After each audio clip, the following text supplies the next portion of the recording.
পাকিস্তানের সাবেক প্রধানমন্ত্রী ইমরান খানকে স্বরাষ্ট্রমন্ত্রী মহসিন নাকভির মাধ্যমে গৃহবন্দী করার প্রস্তাব দিয়েছিল সরকার। তবে সেই প্রস্তাব প্রত্যাখ্যান করে দেন ইমরান খান। এমনটাই দাবি করেছেন পিটিআই নেতা শের আফজাল মারওয়াত।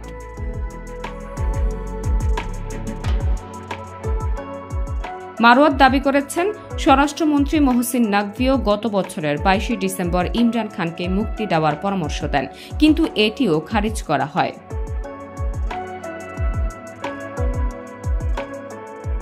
তিনি আরও দাবি করেন, এখন আর কোনো গোপন আলোচনা হচ্ছে না। যদি মহসিন নাকভি আলোচনার প্রক্রিয়ার অংশ হতেন তাহলে বৈঠকটি এতক্ষণে হয়ে যেত বলেও অভিযোগ করেন তিনি।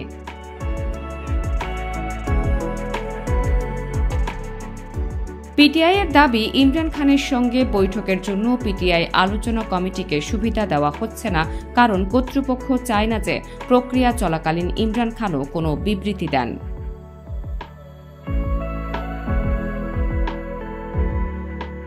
মারওয়াত বলেন, গত কয়েকদিনের ঘটনাবলী হতাশা তৈরি করেছে এবং আশা করেন পিটিআই নেতাকর্মীরা আগামীকাল ইমরান খানের দেখা করতে সক্ষম হবে।